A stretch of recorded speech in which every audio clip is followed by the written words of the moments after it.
The Grand Parade is a huge gathering of Abreños.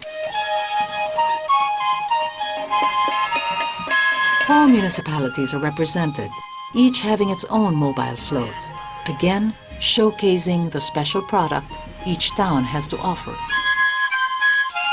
With this preview of Abra's best, it is quite easy to envision a fertile valley teeming with abundant graces.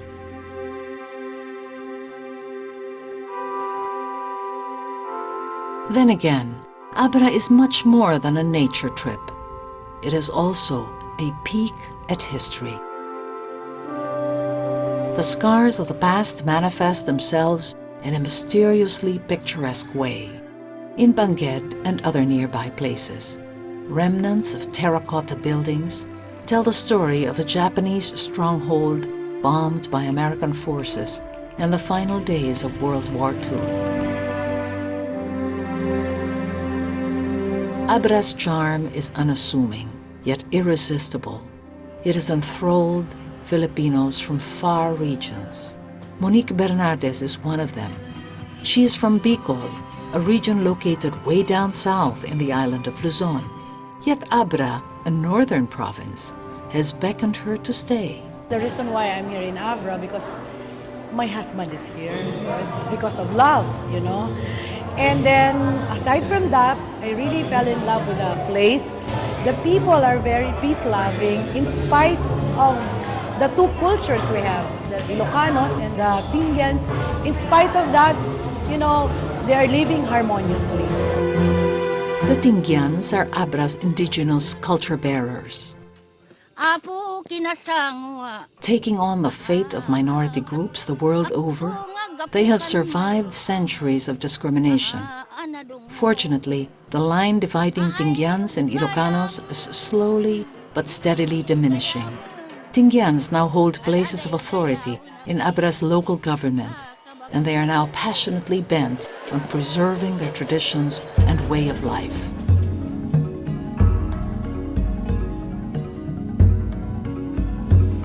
The Capitol building is filled with Abreños who have come to dance to the beat of gongs and chanting, and to be one with their Tingguian kinfolk. Tingguian leaders Rose Brillantes and Julie Senga lead the crowd in a prayer, sung to the traditional tune of the Salidumay, a Tingguian lullaby.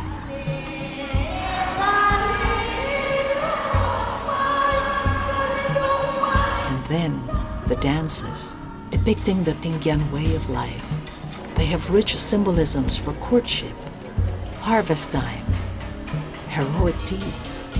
The men wear G-strings, typically worn by tribesmen throughout the highlands, and the women wear the piningitan, a stylized version of traditional Highlander garb, the white color and undergarment having drawn inspiration from the cassocks of Spanish friars. Halfway through the program, children take center stage, performing a courtship dance with the right amount of naughtiness and spunk. As the people marvel and revel with the children, the efforts of Tingguian elders to pass on their culture to the young ones becomes apparent. When we were young, we do it daily with our ancestors. We sing, we dance, we eat. It takes days for us to celebrate our particular Thanksgiving.